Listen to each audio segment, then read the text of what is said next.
Mesdames, Messieurs, chers abonnés de Didicom, bonjour et bienvenue dans cette émission spéciale Togo 65, la génération connectée. Et oui, il y a de cela 65 ans, un cri se faisait entendre dans la nuit, à Blodig-Badja. Le Togo venait d'accéder à sa souveraineté internationale. 65 ans plus tard, on remarque une génération vraiment connectée. Ils nous diront qu'on est plus fils de son père que fils de son époque, et ils ont raison. Raison pour laquelle nous allons aujourd'hui discuter avec deux créateurs de contenu qui parlent beaucoup d'eux sur les réseaux sociaux. Un qui se distingue par ses vlogs atypiques et l'autre qui se distingue par ses rôles d'imitation. Mais avant, regardez cela.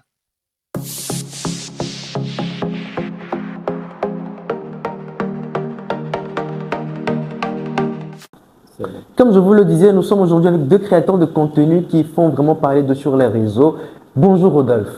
Bonjour, Comment tu vas? je vais très bien et vous? Ça va. Merci. Oh, aïe, aïe. Tu es devenu une benguiste maintenant. Non, hein. Regarde-moi, je fais un mois à Lomé, j'ai fait un mois à Lomé, je ne suis plus du tout menguiste. Hein. En tout Ayam, cas, c'est j'espère du- que ça se passe bien. Ben, écoute, ça se passe très bien. Ben super. Nous allons parler aujourd'hui de réseaux sociaux de culture togolaise. Oui. Mais avant tout, je vais prendre les premiers mots de cette belle dame qui illumine cette pièce. Bonjour chérie Fatou. Bonjour, Comment tu vas? ça va. Super.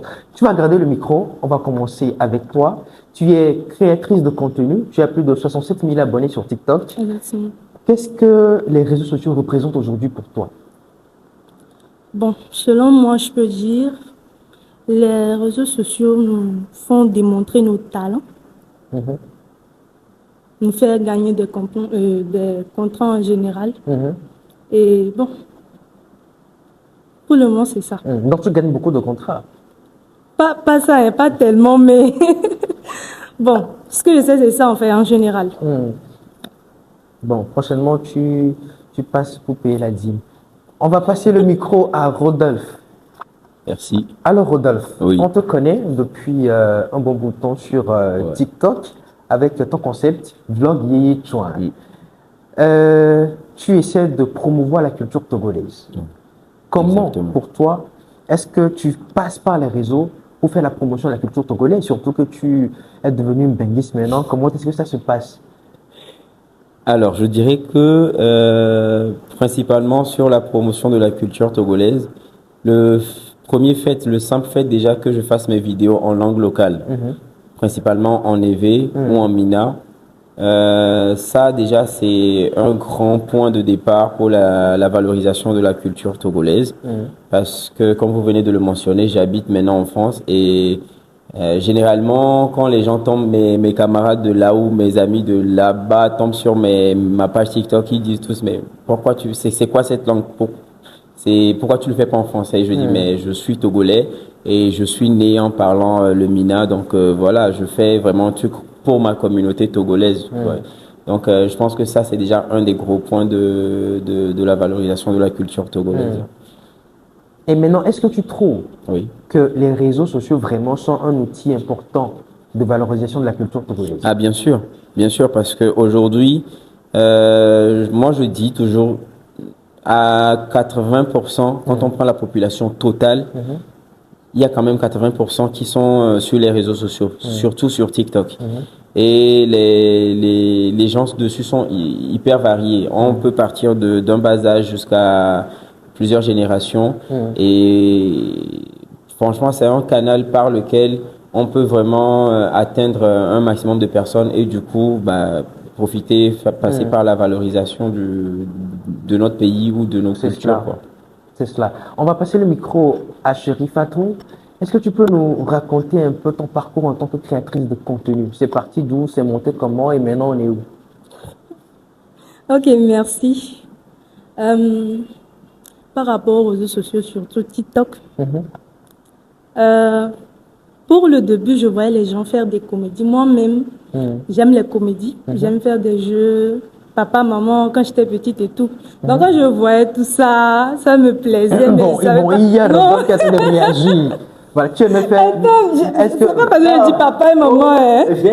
tu n'as pas bien compris? Il faut bien On comprendre. continue. D'accord, voilà. On Je continue. veux dire des scènes, par exemple, à l'église, à Ah, l'école et où tout. tu es tu vois. maman et puis peut-être Rodolphe est papa. Voilà, donc c'est bon. Donc, je voyais des gens faire des jeux, des comédies, imitations et tout. Donc, ça me plaisait. C'était en deuxième année. Et moi aussi, j'ai pris mon téléphone pour voir, bon, si j'essaye, ce que ça va donner en fait. Et c'est là que j'ai commencé. Ça avait fait 200 j'aime, la première vidéo. 200. 200 j'aime. Bon, je me suis dit, ok, les gens me qualifiaient. Et puis moi, ça me motivait. Et c'est là que la deuxième vidéo qui avait fait du boom, c'était Comédie de Ghetto Villa. Ouais. La fille qui a chanté Obéola Demvade, on peut garder. Donc, la troisième aussi, c'est Calif, pour Calif. Donc, c'est là que ça a débuté. Et j'ai commencé par avoir des contrats. Bien le camp. Et nous, vivi, là. Si l'argent sort dedans, là, c'est là que je dis que. Et nous, t'entamer le dur. Bon. Et j'ai pris ça au sérieux. C'est là que ça a commencé. Alors, aujourd'hui, concrètement, on peut dire que par tes créations sur TikTok et sur les autres réseaux, tu participes également à la promotion de la culture togolaise d'une manière ou d'une autre. Ouais. Alors, quels sont exactement les défis que tu rencontres en essayant de faire la promotion de la culture togolaise par les réseaux ou par tes vidéos sur TikTok? Bon, les défis, bon, moi-même, je ne sais pas si je suis en défi ou pas. Hein. Les difficultés que tu rencontres. Pause. C'est-à-dire que tout se passe bien au calme, tu rencontres pas de défis, tu rencontres pas de difficultés. Bien sûr que oui, bien sûr que oui. Je rencontre des créateurs de contenu qui ont plus, bon, je peux pas dire que j'ai pas de talent, hein, mais qui ont plus de talent, plus que moi, qui par leur contenu sont plus de qualité que mes vidéos. Bon, ils ont des opportunités à aller dans des lieux touristiques pour aller faire des vidéos et tout. Et puis moi, je sais pas, comme j'ai pas l'occasion de pouvoir profiter comme eux, des fois, le manque des contenus me font un peu, ça me rend un peu triste. Donc, tu trouves que ce n'est pas assez riche? C'est pas assez riche. Ouais, c'est ça. La richesse viendra en abondance. Amis. Rodolphe, aujourd'hui, tu comptes plus de 105 000 abonnés sur TikTok, si je ne me trompe pas. Oui. Avec tout ce nombre qui te suit, quels sont aujourd'hui les retours que tu as par rapport à tes contenus? Ok. Alors, je dirais que moi, j'ai même pas l'impression que ça change, puisque je me rends compte que tous ceux qui étaient déjà là, plus ceux qui s'ajoutent, sont tous dans le même mood, je dirais, dans le même délire que moi. Donc, généralement, j'ai pas forcément, j'aperçois pas de changement par rapport à mes contenus, parce que mes contenus n'ont pas vraiment changé. C'est toujours dans la bonne humeur, toujours dans le partage, toujours avec le sourire. Et généralement, c'est toujours les mêmes types de commentaires aussi que je reçois.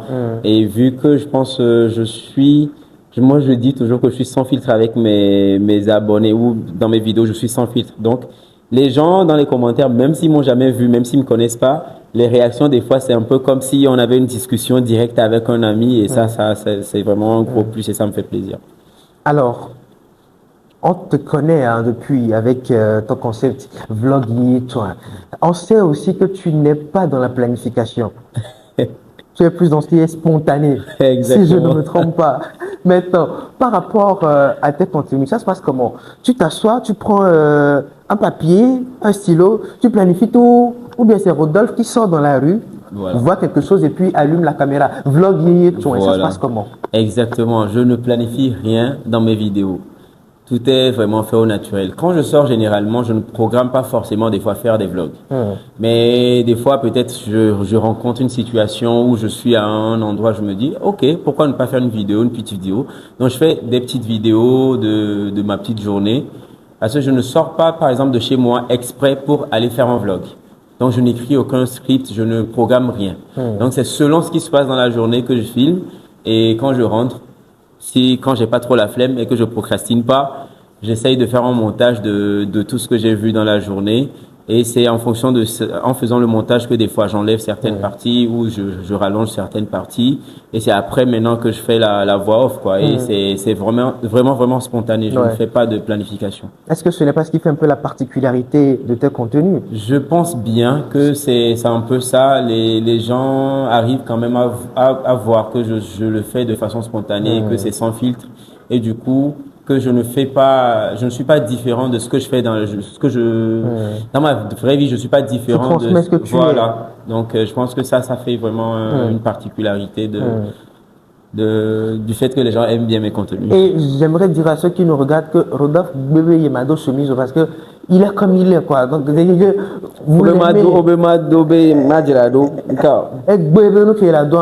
Voilà. C'est le Togo. Déjà, on est en train de parler de la valorisation du Togo. Je suis d'accord avec toi. Du Togo. Je suis habillé en Togo. Écoute, c'est parti. On peut pas mieux représenter le Togo. Exactement. Alors, chérie Fatou, aujourd'hui, on va passer le micro à la dame. Aujourd'hui, réellement, comment est-ce que tu penses mieux promouvoir la culture togolaise par tes contenus? Merci pour la question. Bon, je pense que au Togo ici, il y a des lieux touristiques. Nous avons des histoires à démontrer. Bon, selon moi, il va falloir faire des inscriptions pour aller à par exemple, à Akbalimé, Château-Vial, Womekpime, vers le nord aussi, etc., Tado, pour aller faire des contenus, démontrer nos œuvres historiques, etc. Donc, c'est ça. Et aujourd'hui, vraiment, quelle est ta vision dans peut-être 5 ans par rapport à tes créations? Mais nous sommes toujours naturellement dans la valorisation de la culture togolaise, des richesses de notre cher pays, le Togo. Quelle est la vision, disons, dans 5 ans, dans quelques années? Tu te vois où avec tes contenus? Non. Où est-ce que je me vois? Point d'interrogation. Ok, bon. Déjà, je vous rappelle que je suis étudiante. Ok. Donc, j'ai pas trop... je sais pas comment le dire. Le temps, j'ai pas trop mes idées sur les réseaux sociaux. D'accord, ce n'est pas la priorité. Mais, voilà. Bon, je peux pas dire, faut pas.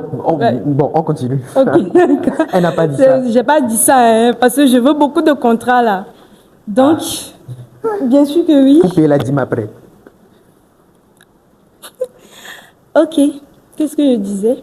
Tu disais que tu es étudiante. Et que tu ne te focalises pas principalement sur les créations de contenu. Parce que à cause des études, je n'arrive pas à faire des vidéos. Des fois, je fais un mois même sans faire des contenus et tout. Mais j'envisage beaucoup de choses quand même dans l'histoire du Togo. Pour les prochaines années. Alors, Rodolphe, nous savons que le Togo te tient particulièrement à cœur. Oui. Et dans l'optique, voilà, de promouvoir nos richesses culturelles et la culture togolaise tout simplement, tu organises depuis quelques années une réunion, la réunion de famille.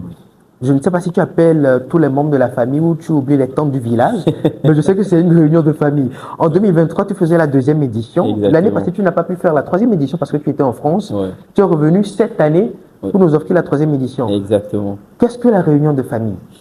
Alors, la réunion de famille, comme le thème d'aujourd'hui le dit, c'est un événement déjà qui part du partage de la bonne humeur, mais qui n'est pas qu'un endroit ou un événement juste pour s'amuser, mais qui est plutôt axé dans la valorisation de la culture togolaise.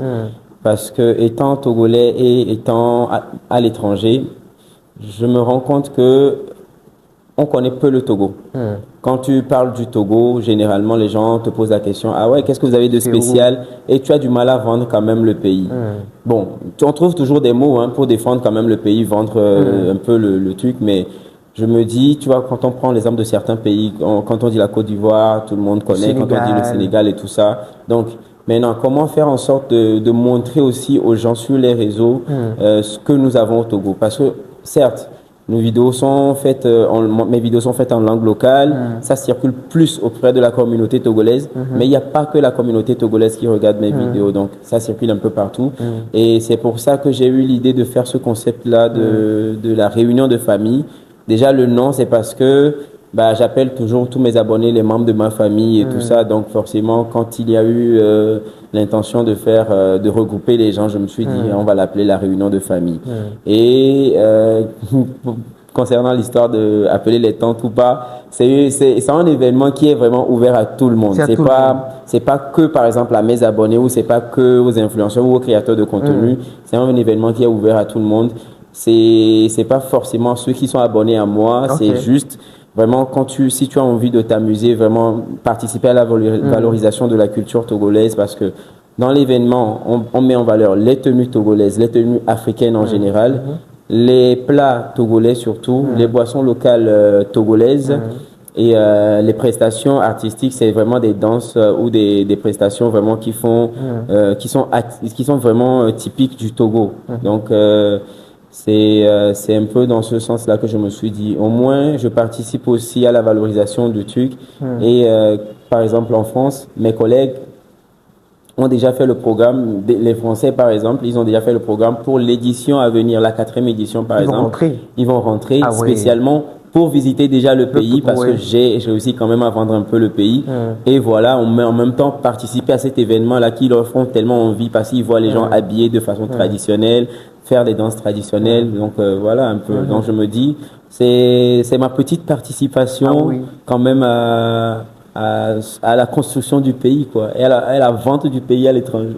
Sur le plan international. On dit que ce qui est petit pour quelqu'un, un grand pour quelqu'un d'autre. Voilà, c'est petit pour toi, mais c'est grand pour nous autres. Oui. Alors, la réunion de famille, la 3e édition, ça se passe où?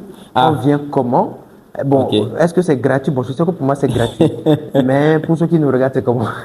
Alors, la 3e édition va se dérouler le 4 mai 2025, bien sûr, au Désir Rooftop, sous le thème Chic en pagne. Donc, le but, c'est toujours de valoriser le pagne africain, le wax, le travail qu'on fait nous, Nana Benz, et qui est quand même un héritage aujourd'hui. Valoriser vraiment cette tenue-là. Donc, c'est un événement comme d'habitude au cours duquel il y a un tapis rouge où les tenues sont valorisées. Il y aura un buffet avec des plats africains, togolais. Non, tu sais, nous, bon, tu reviens, je comprends. Buffet, on n'aime pas entendre buffet, on aime entendre free food. Non, tu vas pas faire ça. Parce que moi, je suis le président du syndicat du free food. Non, vous ne pouvez pas venir faire free food chez moi. C'est moi qui fais free food chez les gens. Faut pas faire, je vais commencer à parler ici. Buffet, free food, c'est quoi la différence? C'est aller en français. Voilà. Mais c'est votre affaire de free food. Free food, non? Ok. Écoutez, free food pour tout le monde. Voilà, c'est ça. Donc l'entrée, c'est à... C'est à 10 000 francs et pour les VIP, c'est à 20 000 francs. C'est pas cher, hein? Oh non. Tout ce qui est contenu, voilà. C'est pas... C'est pas cher. Moi, j'ai une idée pour toi. Oui, dis-moi. Sinon, j'ai une question. Oui. Mais je gagne le droit d'auteur. Vas-y. Ou bien? Oui. Tu fais tes créations en vernaculaire, non? Oui, en mina, oui. Une réunion de famille, je comprends pas. Ah. Pourquoi pas enlever tout simplement? Ah, ok. C'est quoi? Et ta pépé à l'eau? Oui, c'est vrai. Ouais, c'est vrai que j'y ai pas pensé du tout. Oui. Mais généralement, même quand je fais mes vidéos en EV, il m'arrive de mettre des mots en français, des phrases en français. Et dans tous les cas, quand on écrit les sous-titres ou quand on écrit les trucs, c'est généralement en français. Et même que quand je rencontre les gens en ville, je ne le dis pas en EV, je dis toujours en français les membres de ma famille. Donc c'est juste arrivé comme ça et je pense que je l'ai gardé sans trop y réfléchir. Mais les gens savent quand même que tout ce qui s'y passe, les présentations, l'animation, les trucs, pour la plupart, ça se passe vraiment plus en EV, quoi. Super. Alors, Tata Chérie Fatou, concernant la promotion de la culture togolaise par les réseaux sociaux aujourd'hui, qu'est-ce que tu dirais à ceux qui nous regardent en tant que mot de fin? Ok. Je dirais à nos jeunes, les jeunes comme moi, de prendre soin de valoriser nos cultures,